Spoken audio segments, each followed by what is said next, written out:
Welcome back, everyone, to Lumen Field here in Seattle. We're in the fourth quarter, and it's the Titans who have possession.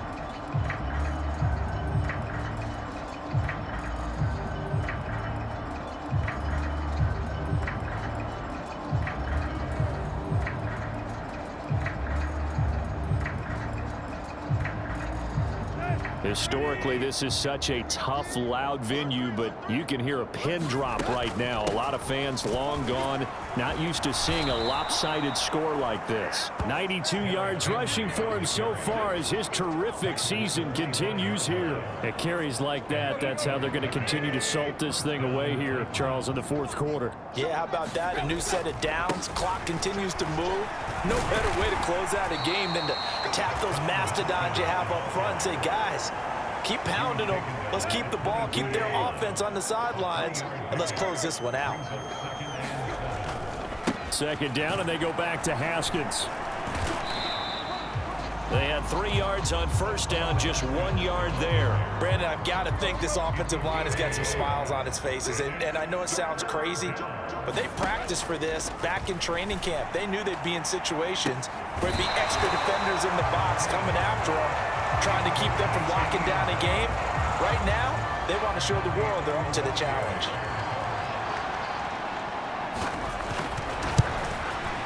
Bullock's kick is good, and that will extend their lead even further.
Well, ultimately not really sure that they're going to need those 3 points, but they'll take the 3 and they pad that lead. Yeah, this one's already wrapped up, but you and I both know if you're an offensive coordinator, you never let up on the gas unless the head coach tells you to do so.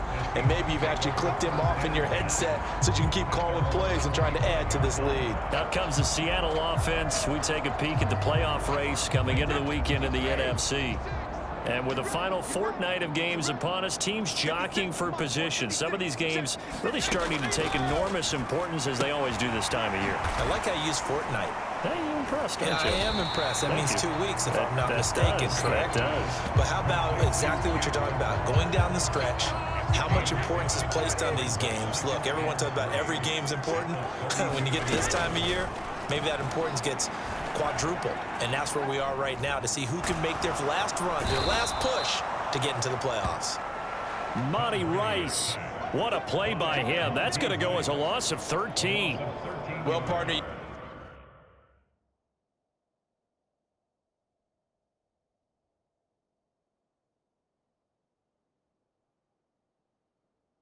and I will be headed to the airport, but after this game, When it's interview time, someone's going to ask this quarterback what hurt worse, the interceptions or the sacks. His whole day, it's been rough. Barring a miraculous comeback, this offense isn't going to win this game, but he's probably going to say what hurt most is the loss. That'll give him 8 that time, and that's going to bring up a 4th down.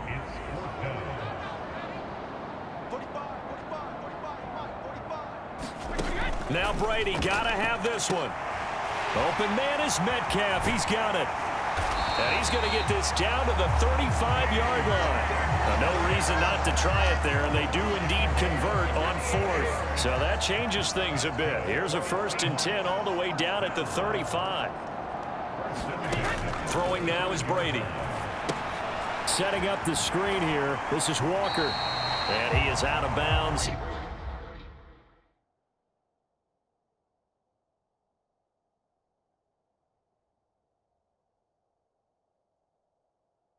Inside the 30. And good yardage there on 1st down, because sometimes all you need to do on the screen is get one key block. That might set your man free, and that was pretty good pursuit to the football defensively, or it could have gone for more. Brady's throw there complete. And they're going to get this down to about the 17-yard line here. Now we're going to get a timeout here, as it looks like there's a Seahawk injured on the play. So signs of life in what's been a dormant offense in this second half. Here's 1st and 10. And he fires one that's intercepted. And the Titans are going to take over here at their own 22-yard line. Well, offensively, Charles, hard to put a silver lining on this one. No secret that they had to take chances with a score where it is, and it leads to a turnover. I love how you paint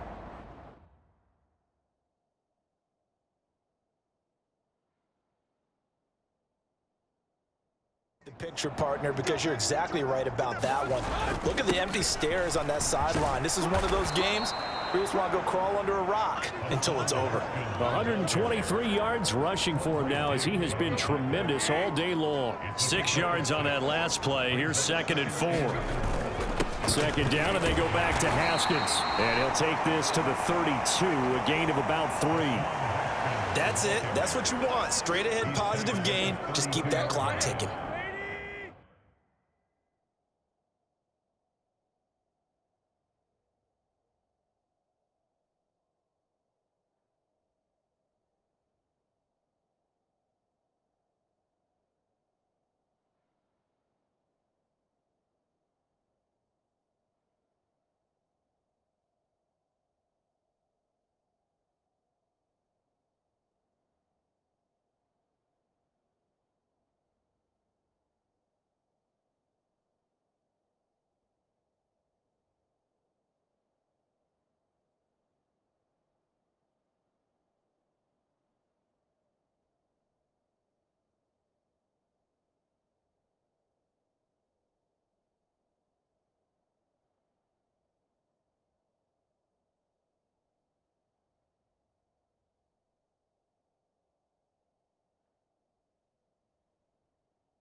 The offense on 3rd down tonight, they've been really good, converting 7 of their 10 tries. They're looking at 3rd and a few inches. And they'll try and run the option to pick it up. Well, they hit him in the backfield, and he will not escape. And that is not going to get it done. That'll back him up 2 yards and also bring up 4th. Here's Ryan Stonehouse now, as he's on to punt for Tennessee.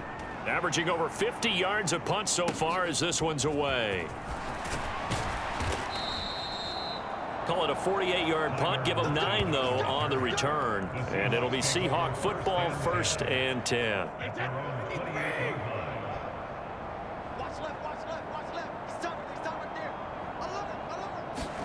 They go back to the air here after the INT on the last drive. Throw out wide to Walker. And give him 6 yards here as he stopped near the 35 at the 34.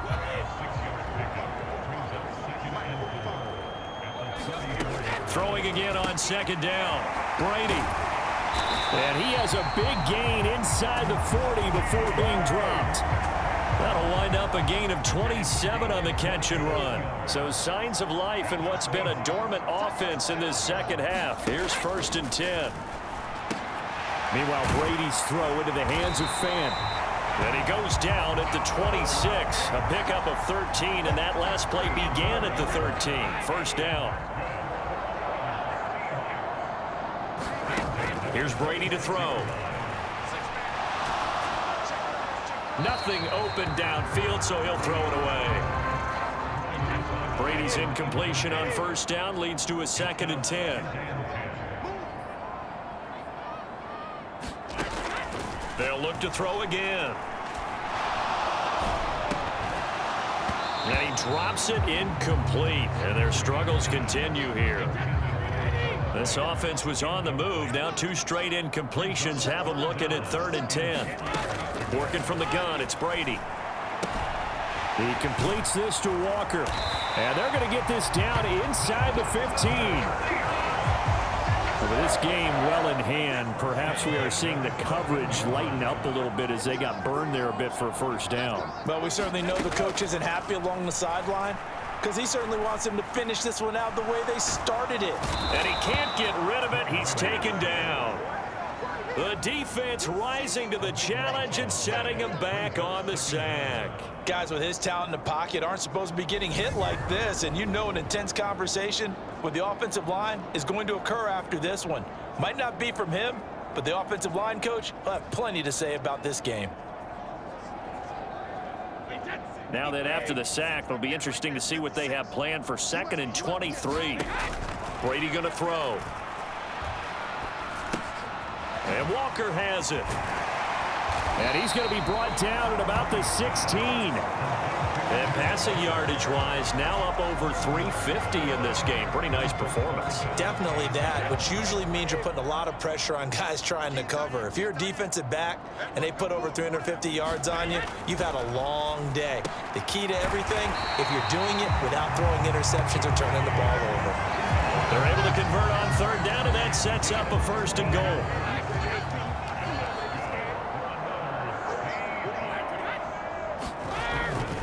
They'll look to run with Dallas. And this time they were waiting for him as he'll be knocked down before he can get back to the line of scrimmage. So they're backed up to the 3-yard line, 2nd and goal. To throw is Brady. Incomplete, but a penalty flag is down in the backfield. Let's get the call.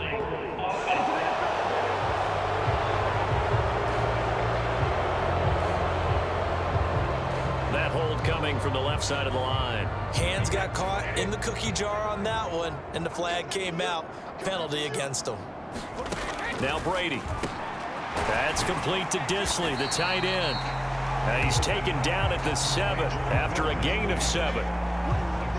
That's a staple of this offense. Drag route to the tight end. Yeah, he's unable to use his size to break off much more yardage after the catch, but still an effective gain nonetheless. And he finds Lockett in the end zone. Touchdown, Seattle. A great effort there. His 4th touchdown on the year. And the Seahawks get a small measure of revenge as they cut into this 4th quarter deficit. He's got them out now to a 3-score lead here in the 4th quarter after that one, CD. And well, he looked right off the line like he knew that that ball was coming his way, and he secured it for 6 points. Yeah, I think when you're leading by a healthy margin already, it actually loosens you up and allows you to take maybe a few more chances and definitely play with more confidence because he certainly saw something he could exploit in the defense, and he made sure to let his quarterback know, just get it to me. And the rest was all up to him, and he delivered and made it a 3-score game. So still lots of work.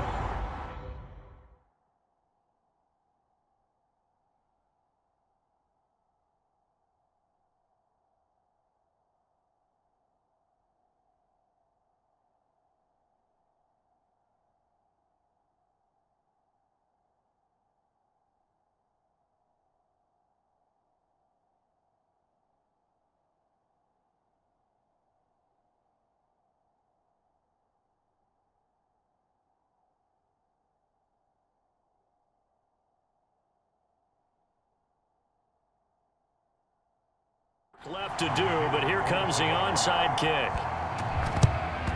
And the Titans are going to recover the football. Well, fourth quarter, they felt like they needed the football back. Unfortunately, they couldn't get it. And I know we've brought analytics into the game, and someone has said here that the data says that when a team's expecting an onside kick, 80% of the time, the team expecting it, they do actually recover the ball, which is what we saw here. I just wonder if that number is much more of a anecdotal type of a number. Kind of like when the coaches tell us, well, when you score on special teams, 93% of the time you win the game. I'm still waiting to see that number is empirical. On second down, Corbin, and he'll get 3 down at the 34-yard line.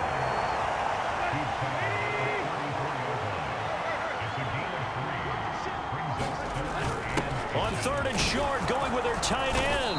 And he's going to have the first down yardage as he's down at about the 30-yard line. Coming up on the final 2.5 minutes. And boy, has it been fun to watch this offense operate. Quite the display, and now they look to polish it off. And he stopped right at the 25 after a gain of 5. Good gain there on first down, and keeps them in a running situation probably. They did everything right on that play, didn't they? They got the leverage up front, good blocking, nice hole for him, ends up picking up nice yardage, stays in bounds to keep the clock rolling. They are in charge of this scenario right now. They want to stay that way. And not in any rush offensively. This will be a short gain of 3 before he's brought down at the 22. Well, that's not a run that's going to make any of the highlight tapes, but they've been moving it well all game on the ground. This is another one that keeps them moving forward. Haskins trying to pick it up. And he will have the first down across the 20 to the 19-yard line. The time is called. Looks like a member of the Titans in some discomfort out there. All runs on this drive so far. It's 1st and 10. Haskins now on 1st and 10. And they'll bring him down at the 13-yard line. 149 yards rushing for him now as his sensational afternoon continues. The last run got 6. Now 2nd and 4. On second down, here's a run from Haskins. And tackled down after a gain of 3. Leaves him with 1 yard to go on 3rd down. 9th play coming up here on this drive. This is 3rd and a yard.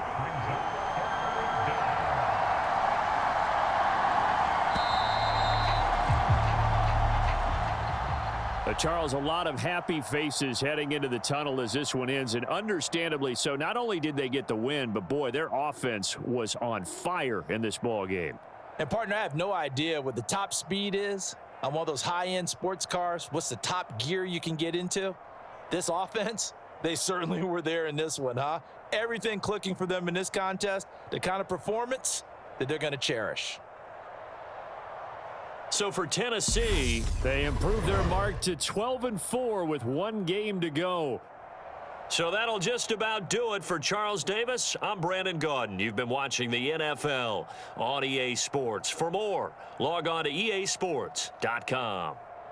From Seattle, so long, everybody.